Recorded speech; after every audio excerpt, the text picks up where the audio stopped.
Hello everyone, welcome to my channel north attempts. जी हाँ दोस्तों, अपना टारगेट क्या चल रहा है? राजस्थान सीएचओ। और राजस्थान सीएचओ आपको बना के रहूँगा, ये मेरा वादा है। अगर आप बने रहे किसके साथ? सर हमारे साथ। क्योंकि मैं क्या कर रहा हूँ आपके लिए मेहनत, और आप क्या कर रहे हो अपने लिए मेहनत। किस लिए? क्योंकि सर मुझे बनना है राजस्थान सीएचओ, और राजस्थान सीएचओ आप बन के रहोगे। इसके लिए आपको क्या करना होगा? आपको करना होगा 100% देना होगा। रोटी कपड़ा मकान अपनी फर्स्ट नीड रखो अपने पास, और सेकंड नीड रखो सीएचओ बनने के लिए। तो याद रहे, एग्ज़ाम डेट 11 अक्टूबर, और लग जाओ तैयारी में जो सीएचओ रूपी युद्ध को पास करने के लिए। तो आई होप इस जीत में के अंदर ज़रूर फतेह हासिल करेंगे अपने सब, और आप भी करोगे।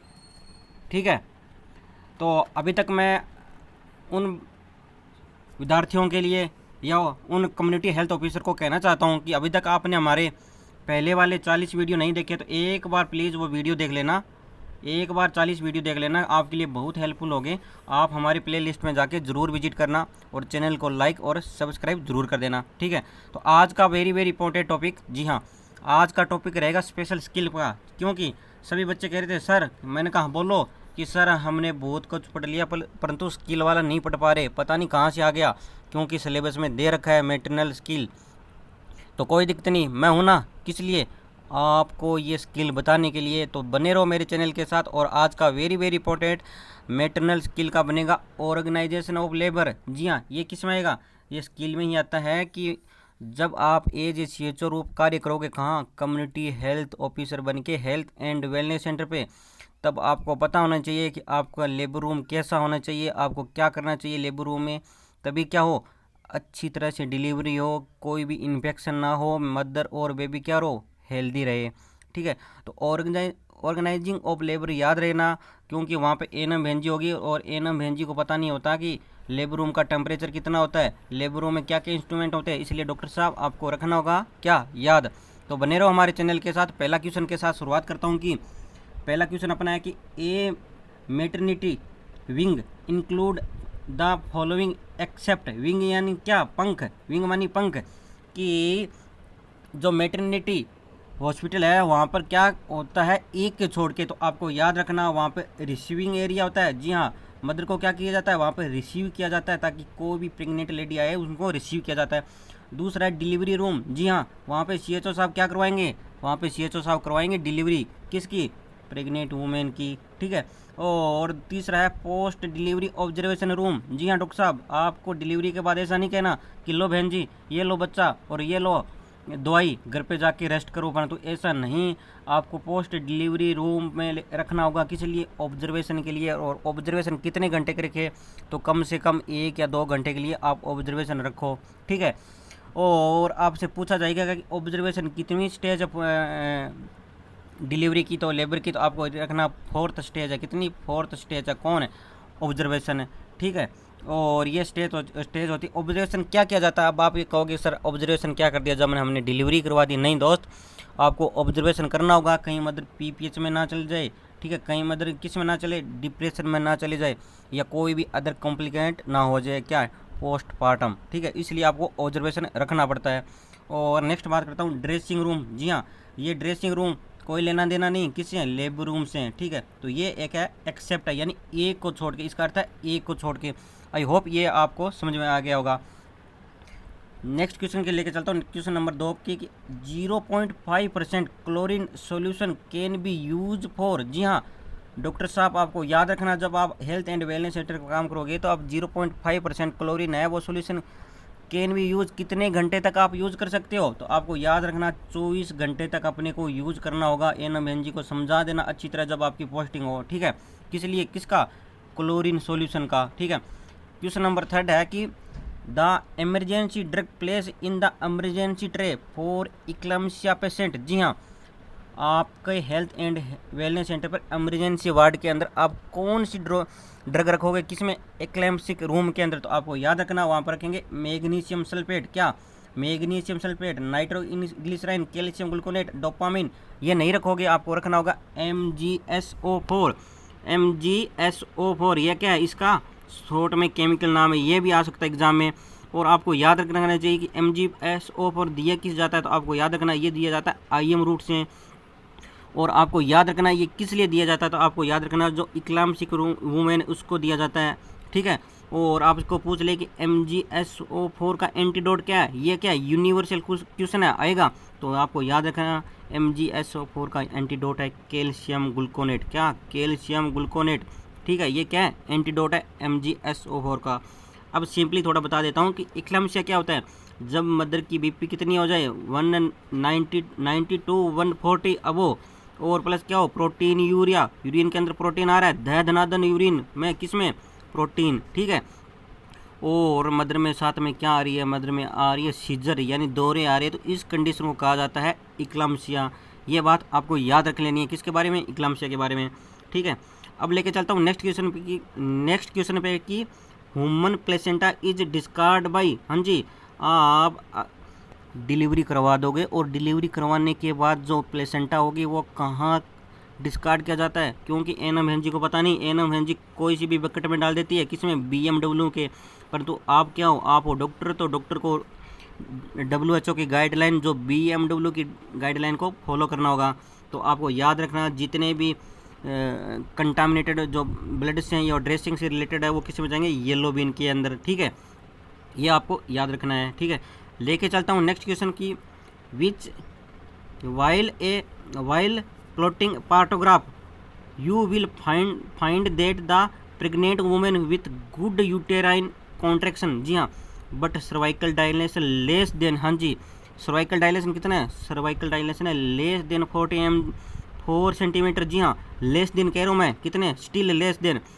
द पेशेंट कौन सी स्टेज के अंदर है, तो आपको याद रखना वो है लेटेंट स्टेज पर, एक अलर्ट, एक्टिव, डिले, क्या ये पार्टोग्राफ का टाइप है, पर आपको याद रखना लेटेंट यानी छिपा हुआ, वो कौन सी है, जो सर्वाइकल डायलेशन जो लेस देन कितना हो, 4 सेंटीमीटर से कम हो। अब आपसे पूछा जाएगा कि नेक्स्ट क्वेश्चन की if a patient is active phase, जी हाँ, मदर क्या है, एक्टिव फेज के अंदर है, तो लेबर एक्टिव फेज लेबर में, ठीक है, तो इट मीन्स सर्वाइकल डायलेशन, जी हाँ, अगर एक्टिव फेज में मदर हो तो सर्वाइकल डायलेशन कितना होगा, तो याद रखना CHO साहब की होगा 4 सेंटीमीटर मोर, यानी 4 सेंटीमीटर से ज़्यादा हो तब होगा एक्टिव, और 4 सेंटीमीटर से कम हो तब होगा क्या, तब होगा वो लेटेंट स्टेज। यह बात तो आपको याद रख लेनी है, ठीक है।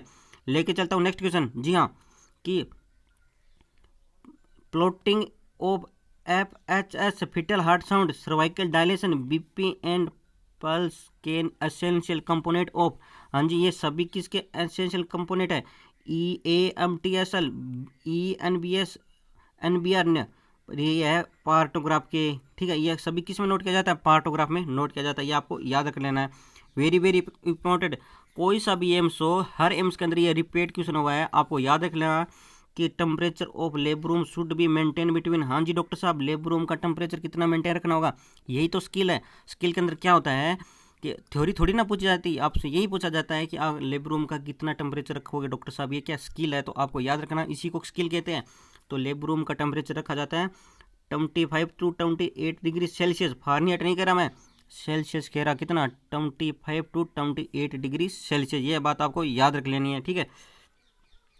लेके चलता हूँ नेक्स्ट क्वेश्चन की the isolation labour is use for the client, जी हाँ, आइसोलेशन किस वुमेन के लिए आप यूज करोगे लेबर रूम, तो आपको याद रखना आप यूज करोगे ओबेसिटी वाले पेशेंट को कोई ज़रूरत नहीं, डायरिया वाले पेशेंट को कोई ज़रूरत नहीं, वॉमिटिंग वाले पेशेंट को कोई ज़रूरत नहीं, पर एक्लम्सिया वाली वुमेन को ज़रूरत है, क्योंकि मदर को क्या रखना होगा, आइसोलेट, ताकि कोई भी इंजरी ना हो और कोई भी कॉम्प्लिकेशन ना हो, ठीक है। लेके चलता हूँ नेक्स्ट क्वेश्चन अपना है कि pre delivery observation room is also known as, जी हाँ, डिलीवरी से पहले अपने क्या है कि मदर को ऑब्जर्वेशन करते हैं, तो उस स्टेज को कौन सा रूम कहा जाता है, ऑब्जर्वेशन रूम को, तो आपको याद रखना फर्स्ट स्टेज एरिया कहा जाता है, उस पर रूम के आगे लिखा होता है फर्स्ट स्टेज एरिया, ये आपके हेल्थ एंड वेलनेस सेंटर पे रखा होगा, और जिन्होंने मेटर्निटी हॉस्पिटल में काम किया तो उनको तो पता ही है, ठीक है। लेके चलता हूँ नेक्स्ट क्वेश्चन की while will creating a new infrastructure for labour room, हाँ जी, आपके हेल्थ एंड वेलनेस सेंटर पर एक न्यू लेबर रूम बन रहा है, तो क्राइटेरिया इंक्लूड क्या क्राइटेरिया होना चाहिए लेबर रूम का, तो आपको याद रखना वहाँ पर क्या होना चाहिए जब आपके हेल्थ एंड वेलनेस सेंटर पर नया लेबर रूम बन रहा होगा, क्योंकि नए सीएचओ साहब आए हैं, आप अपने घर के पास वहाँ पर लेबर रूम नहीं हुआ करता था, परंतु अभी बन रहा है, यानी इंफ्रास्ट्रक्चर। तो याद रखना वहाँ पर फंक्शनल फैसिलिटी होनी चाहिए ऑल, ठीक है, बेड ऑक्यूपेसी होनी चाहिए और डिलीवरी पॉइंट होने चाहिए। इसका अर्थ ये क्या होना चाहिए, सभी होने चाहिए, तभी तो क्या होगा, फंक्शनल लेबर रूम होगा इंफ्रास्ट्रक्चर का, ठीक है। तो ये सभी आपको वहाँ पर नोट होनी चाहिए, ठीक है। लेके चलता हूँ नेक्स्ट क्वेश्चन की, the antenatal mother is referral for FRU। जी हाँ, FRU फर्दर रेफरल यूनिट है ना। Which of the following condition है, हाँ जी सीएचओ साहब, अगर इसमें कौन सी कंडीशन है जिसके अंदर आप मदर को क्या करोगे, रेफर करोगे, कहाँ से, अपने हेल्थ एंड वेलनेस सेंटर पर। तो याद रखना डॉक्टर साहब, आपको गुड फिटल हार्ट कंडीशन में नहीं करोगे, क्या जरूरत है करने की, BP 120/80 नॉर्मल है, टेम्परेचर 37 डिग्री नॉर्मल है, जब BP HB कितना लेस देन 7 ग्राम। जी हाँ, मदर में क्या कौन सी है, माइल्ड मॉडरेट सीवियर अनीमिया, क्या है, सीवियर अनीमिया, और इस कंडीशन में किया जाता है ब्लड ट्रांसफ्यूजन या आयरन स्क्रोज के इंजेक्शन। तो इस कंडीशन के अंदर आपको क्या करना होगा, रेफर करना होगा, ये बात आपको याद रख लेनी है। अब नेक्स्ट क्वेश्चन है कि एंटीनेटल मदर विथ BP कितना है, 140/90 mm ऑफ Hg विथ और without protein is urine can be treat इन। तो याद रखना आपको, याद उसको ट्रीट करेंगे PSC पर, प्राइमरी हेल्थ सेंटर पे, क्योंकि मदर को क्या है, प्री इक्लम्सिया, और प्री इक्लम्सिया को ट्रीट करने के लिए कौन आते हैं, तो याद रखना मेडिकल ऑफिसर। और आज के बाद तो CHO साहब भी ट्रीट करेंगे, क्योंकि पहले एनम भेंजी यूज़ नहीं करती थी, क्या ये प्री इक्लम्सिया वाले पेशेंट को ट्रीट नहीं करनी पड़ती, क्योंकि उसको क्या हो सकता है, उसको हो सकता है इक्लाम्सिया के अंदर जा सकता है, और इसमें इक्लाम्सिया के अंदर सीजर आ सकता है, वो प्रोटेक्शन नहीं कर सकती एनम भेंजी, क्योंकि उसको इतना नॉलेज नहीं होता। और CHO साहब को मैंने खूब पढ़ाया और CHO साहब के इतना नॉलेज है कि वो ट्रीट कर सकते हैं। तो आज के बाद याद रखना कि आज से पहले जब भी कोई प्री इक्लाम्सिया का पेशेंट आ गया तो PSC सेंटर पर ट्रीट किया जाता है, ठीक है। लेके चलता हूँ नेक्स्ट क्वेश्चन की, high risk case compressive L except 1, हाँ जी, इसके अंदर कौन सा ऐसा पेशेंट है जो हाई रिस्क पेशेंट नहीं है, एक्सेप्ट यानी एक को छोड़कर। तो आपको याद रखना, शॉर्ट टर्म प्राइमरी ग्रेविडा कितनी है, मदर की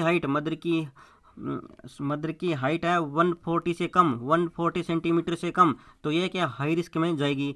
नेक्स्ट क्या, एनीमिया वाली पेशेंट भी हाई रिस्क में जाएगी। और प्रीवियस LSCS यानी लोअर सेगमेंट सिजेरियन सेक्शन हुआ है, किसी डिलीवरी नॉर्मल नहीं हुई है, सिजेरियन सेक्शन हुआ है, तो इस कंडीशन के अंदर क्या जाएगी, सभी जाएगी हाई रिस्क प्रेगनेंसी में। और मदर क्या है, विथ RH पॉजिटिव ब्लड, तो कोई दिक्कत नहीं है, क्या नहीं जाएगी, हाई रिस्क में नहीं जाएगी। तो यह बात आपको याद रख लेनी है, ठीक है। लेके चलता हूँ नेक्स्ट क्वेश्चन पढ़ना कि prolonged pregnancy refer to age, हाँ जी, जब क्या है prolonged pregnancy refer to age, यानी क्या किसे कहते हैं, प्रोलॉन्ग्ड लेबर प्रेगनेंसी। तो आपको याद रखना उसे कहते हैं 7 day beyond expected date of delivery, हाँ जी, यानी आपने क्या दे दी, डॉक्टर साहब ने दे दी EDD, है ना, और EDD के बाद 7 डे भी बाद भी जा रही है, क्या नॉर्मल डिलीवरी नहीं हो रही, तो इसको क्या कहेंगे, प्रोलॉन्ग्ड प्रेगनेंसी रेफर, है ना। और लेके चलता हूँ नेक्स्ट क्वेश्चन की CPD स्टैंड, हाँ जी, CPD का फुल फॉर्म पूछा जाएगा, तो आपको याद रखना CPD की फुल फॉर्म है सिपेलोपेल्विक डिस्पोर्शन, हाँ जी, सिपेलोपेल्विक डिस्प्रोपोर्शन, है ना, इसे कहते हैं CPD की फुल फॉर्म।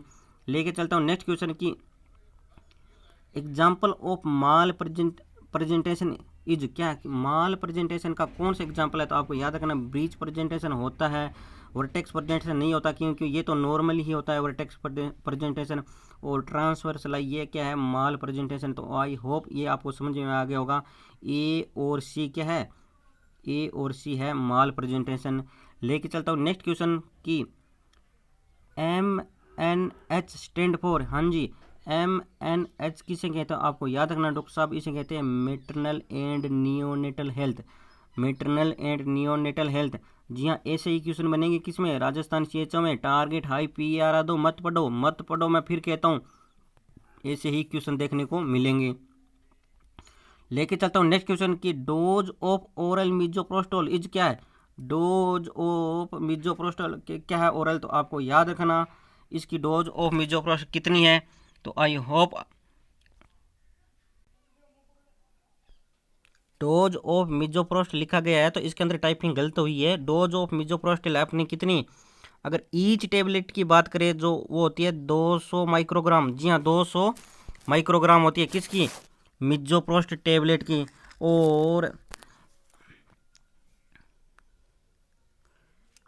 और जो अपनी